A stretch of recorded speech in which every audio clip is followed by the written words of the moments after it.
If we look at prayer, salah, the word in Arabic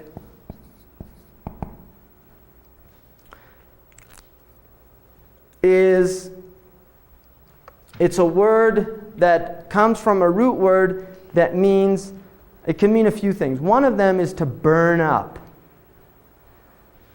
The idea that prayer burns up wrong actions. That is one of the meanings. Another root meaning is a connection, a sila, a connection with God. That prayer is a connection with God. Another idea of the prayer is submission itself, that the prayer is a form of submission. Now the Quran, the idea in the Quran about prayer is that all peoples and all creatures have been given a prayer. If you look in 22:18, 22:18. Is that a page? It would be 954.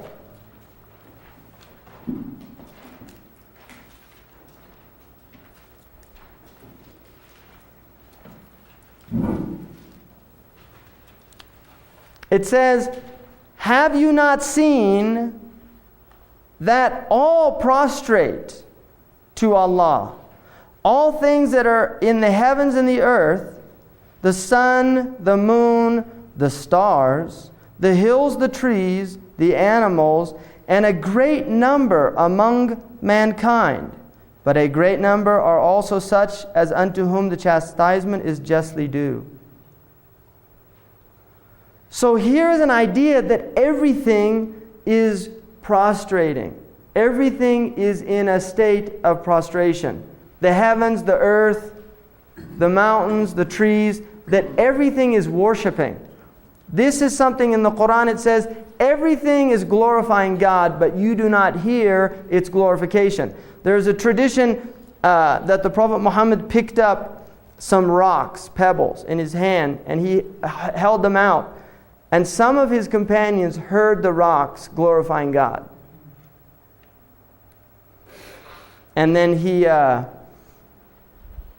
he put them away. But so the point is that was an example in the Muslim tradition of the Prophet showing people that everything is in glorification.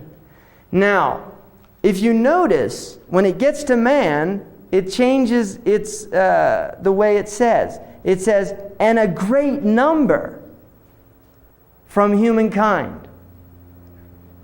Now this is where the Quran introduces the idea of free will. Not everybody, unlike the rest of creation, not all of human beings are in a state of awareness. So only a great number of people are even aware. Many people are in heedlessness of prayer itself, or that they should be worshiping. So there's an idea in the Muslim tradition that we as human beings can either be conscious of our praising God, or we're in a type of unconscious state. And this goes back again to the idea everything is in submission, willingly or unwillingly, and also wittingly or unwittingly. From the Muslim perspective, the body is in a state of worship. The heart is in a state of worship. You know, the movement in and out of the heart in Arabic is called qabd and bast in Arabic. Qabd is contraction, bast is expansion. And there are two names from the 99 names of God, al-qabid and al-basit, the contractor and the expander. So the lungs expanding, contracting. The pupils expanding, contracting. The heart expanding, contracting. The body is always moving in a state of expansion, contraction. And this again relates to the two dominant attributes, when I'm going to talk much more about it when we deal with Iman, of majesty and beauty. Majesty is contraction, beauty is expansion. And these are the two dominant qualities or characteristics of creation that are literally displaying for the human being an awareness of God's presence in His creation. So the Muslim is the one who is supposed to, and I'm using Muslim in its ideal sense, in a normative sense, not, the quote-unquote Muslim world. I really want to get out of that idea of, I'm not talking about Algeria or Afghanistan or Iran, or I'm talking about the Quranic view of a Muslim, not how people believe what they believe or their deluded states and things like that. There's crazy people all over the world. I spent a period of time working in a psych unit, and very interesting. People really believe they're prophets of God. And you watch this guy and he's telling you, he said, look, I've got a message from God. And you say, and he says, and God says that this, and this.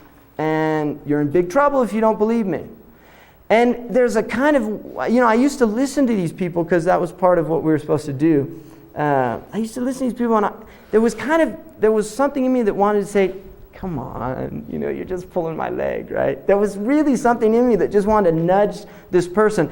But after a while, you start realizing they're not pulling your leg. They really do believe this condition. And we have a phenomenal capacity for delusional states. And most of us, and I would include myself, are walking around with our own delusions. We're just simply unaware of them. And I would really recommend a book, if you're interested in this subject, by Gorman, the man who wrote Emotional Intelligence. He has another book that is actually, I think, much better than the first one. The first one became popular, interestingly enough. The second one is not as popular, but it's called False Truths, Vital Lies. Simple Truths. Vital Lies, Simple Truths. The Psychology of Self-Deception. Very interesting book.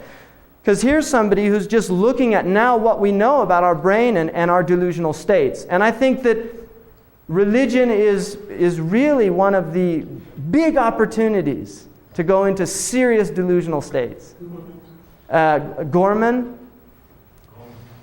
Goleman.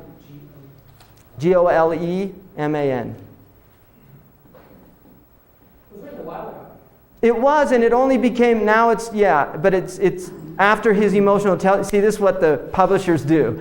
A guy writes a book, nobody ever hears about it. Then he writes a bestseller, and suddenly all his old books are in print, right? The market, right? The logic of the market. So, the point being is that when we're talking about Islam, I really don't want to look at this kind of other phenomenon, which is the phenomenon of delusional religious states that are in every tradition. Right? There are people all over walking around believing that they have the truth and nobody else does. And a lot of those people can be quite frightening, especially when they become president of the United States. And then you're in big trouble, right? He doesn't remember. He doesn't remember anymore, yeah. But when he was, it was kind of frightening. His wife died.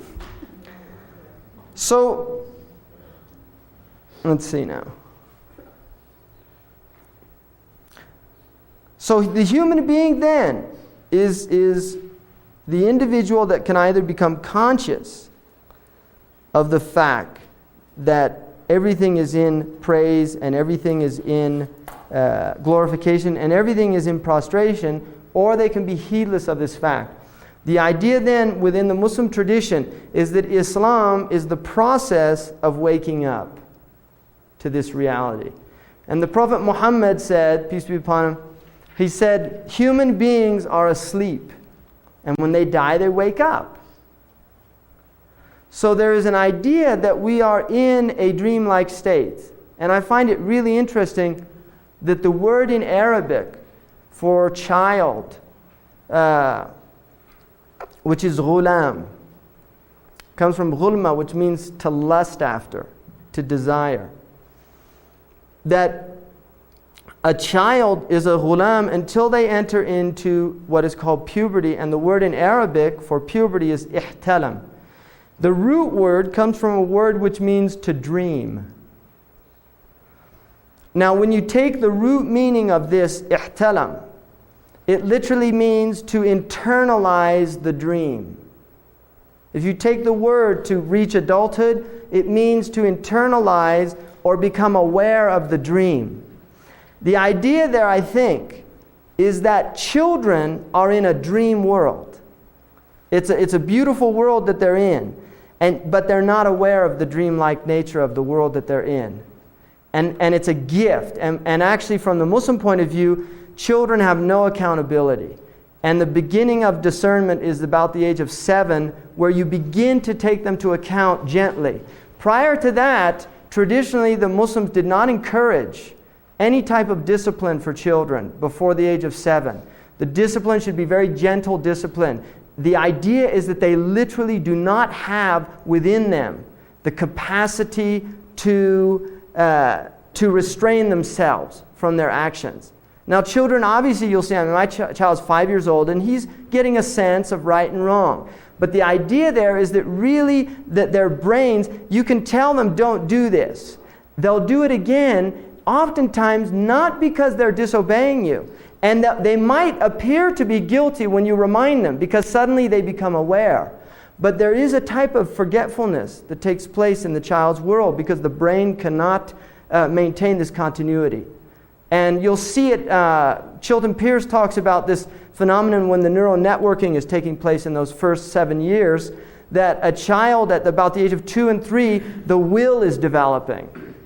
And it's a very important time, and what he says, one of the tragic aspects is that the will in children is broken at that age, right? That the parent will literally want to break the will because they see this child rebelling.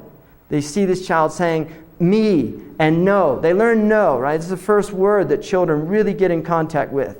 Very interesting that they do a negation, to negate, which is very important in the Islamic understanding, because the first and primary task of the human being is to negate creation. And this is why the Shahada itself begins with a negation, La ilaha, no God. That the human being must learn to negate before it can learn to affirm. And so the child first learns negation, and then it learns affirmation. And it's interesting that a child, when its will is developing, one of the examples Pierce uses is a child will beeline for something, and the parent or the adult will say, don't touch that. And the child will look at the parent and just keep going. And the parent will interpret that as gross disobedience. What Pierce says is the fact is that his will, the volition, in his very primitive neurosystem, the volition reached critical mass. And at that point, the adult says, don't touch that. And the child's, I can't help myself anymore. It can't stop, you see. And it goes and it does it. Now, we can see that in our own lives as adults, right? There's a point when human beings reach a critical mass. You see the chocolate, and you say, I don't. No, go ahead, just try. Well, I really don't want. Go ahead, just try. And then suddenly it gets to critical mass, and that's it. They can't stop. So we see that in adults as well, but in children, it's blameless. Whereas in adults, I think there's, come on, you didn't have to eat it, right?